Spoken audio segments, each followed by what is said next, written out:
to lunch somewhere where there's like a lunch counter, and gotten a quick meal, and sat there and eaten your lunch, and then headed home? Did you know that there was a place in Greensboro, North Carolina, that in 1960 only served some people lunch? Do you think that was fair? I don't think that's fair. I think everybody who wants to eat lunch and has the money for it should be able to eat lunch, right? Well, they only served certain people. They only served people who had lighter skin, who were white. They didn't serve people who had darker skin and who were called black. And there is a story of 4 college students who helped to change that way of being unfair. And I'm going to read you their story. The name of this story is Sit In: How 4 Friends Stood Up by Sitting Down. Let me zoom in so that you can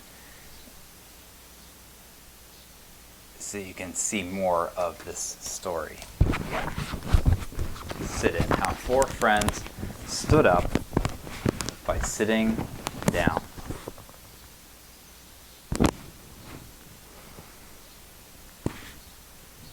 We must meet hate with love.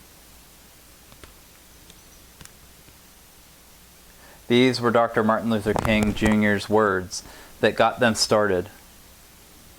4 hungry friends eager to eat each took a seat at the Woolworth's lunch counter in Greensboro, North Carolina. David, Joseph, Franklin, and Ezel sat quiet and still, with hearts full of hope, with Dr. King's words strong and close. They were college students with a plan. It was February 1st, 1960.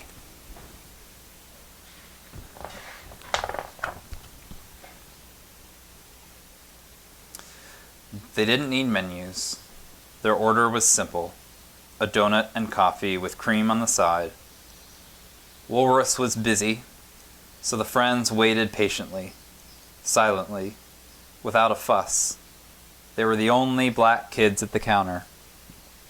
David, Joseph, Franklin, and Ezel sat while everyone else got served. At first, they were treated like the hole in a donut, invisible. Others tried to ignore them. The waitress watched and refused them. This was a sign of the times. Whites only. That meant that only white people could be served. This was the law's recipe for segregation. The instructions were easy to follow. Do not combine white people with black people. Segregation was a bitter mix. Now it was the friends' turn to ignore and refuse. They ignored the law and they refused to leave until they were served. Those kids had a recipe too. A new brew called integration. It was just as simple. Combine black with white to make sweet justice. For them, integration was better than any chef's special. Integration was finer than homemade cake. Integration was a recipe that would take time. So David, Joseph, Franklin, and Ezel sat quiet and still, with hearts full of hope, with Dr. King's words strong and close. Be loving enough to absorb evil. They sat straight and proud and waited and wanted a donut and coffee with cream on the side. After sitting and waiting, a police officer came, but the 4 friends wouldn't leave. The police officer didn't know what to do. The students were doing nothing wrong. No crime in sitting. No harm in being quiet. No danger in looking hungry. The officer left the lunch counter without doing anything. The Woolworth's man turned off the lights. He announced Woolworth's is closed. So the customers left, including the 4 friends, who went home to dinner, where they were served first. News had already spread about the sit-in. David, Joseph, Franklin, and Azel got their names in the paper, and the next day, February 2nd, 1960, more students showed up at the lunch counter, sitting still for what was right. No reservations needed at Woolworth's. The students seated themselves. They were dressed in their best clothes. They were polite and determined.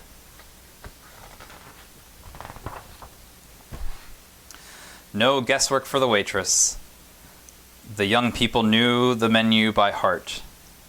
They ordered. No food came. So they sat in silence and waited and wanted a donut and coffee with cream on the side. The waitress reminded them, whites only. But those kids wouldn't budge. They didn't move. Until they were served, they refused. All they wanted was some food, a donut and coffee with cream on the side. To pass the time, the students read their school books. They worked in their journal. They wrote in their journals. They finished their homework. They didn't need to read the menu. So they studied for tomorrow's test.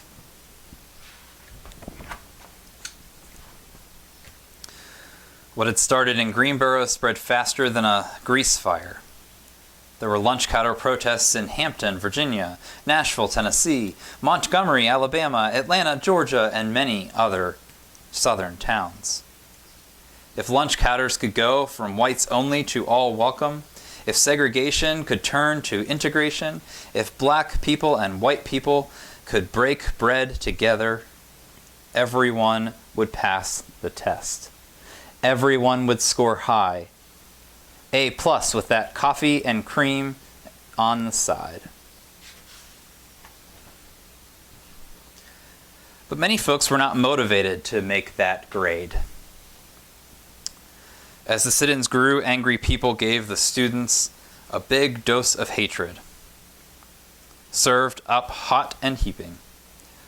Coffee poured down their backs, milkshakes flung in their faces, pepper thrown in their eyes, ketchup, not on the fries, but dumped on their heads. They yelled at the students, "We don't serve your kind. Go home. Goodbye." The students wanted to lash out, but couldn't. They wanted to strike back, but didn't. Sitting still was so hard. Practicing peace while others showed hatred was tougher than any school test. Now there were news cameras filming the sit-ins, and viewers at home watching it all on TV. The students were more determined than ever to show the world the true meaning of peace. So they sat in silence, with hearts full of hope, with Dr. King's dream true and close. Those were the words that kept them going. We must meet violence with nonviolence.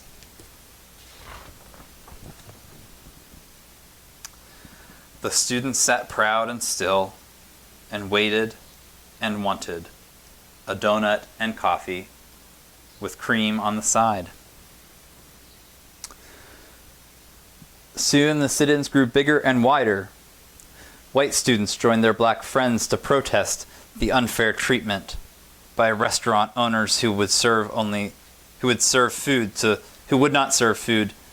to black people.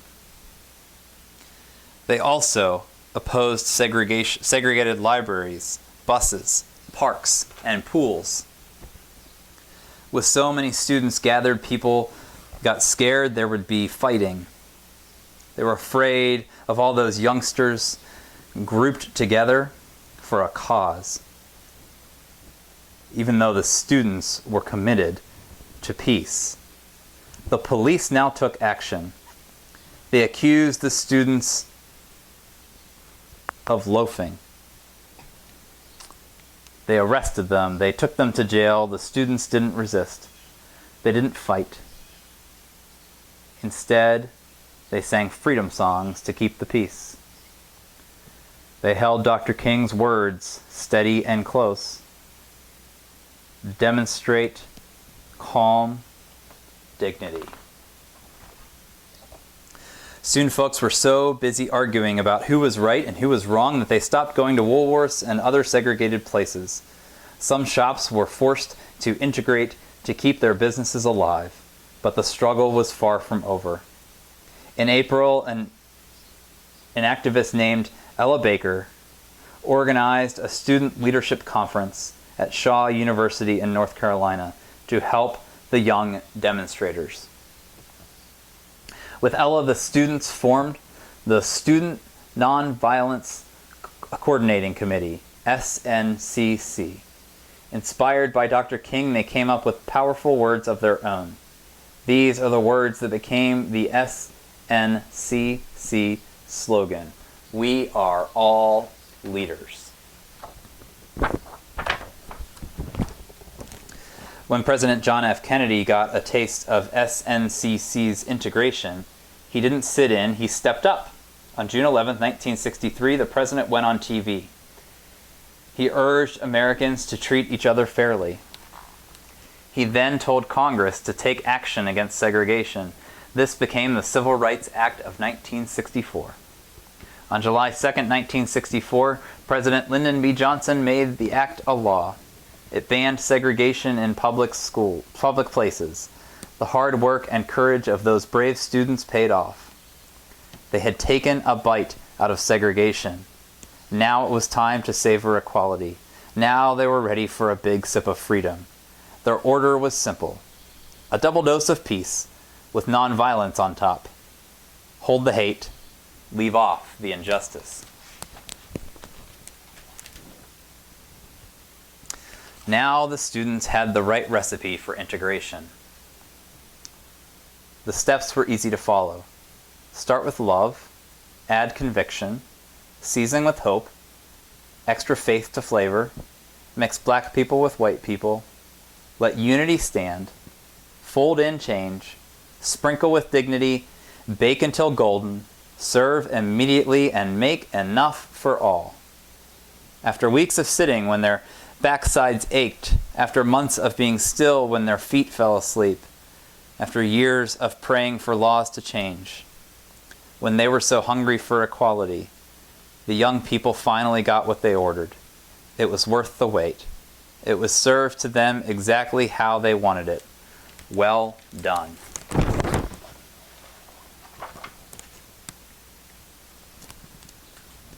And oh, integration sure tasted good. These courageous young people enjoyed every bit. They came back to Woolworth for seconds and thirds and for many helpings after that. When the sit-ins were all done, the students left a big tip. A donut and coffee with cream on the side is not about food, it's about pride. These were the words that filled them up. I hope you enjoyed that story, kids. I know it's a little bit of a long story, but it is just a wonderful story about the people known as the Greensboro Four, who stood up by sitting down and sitting in starting on February 1st, 1960.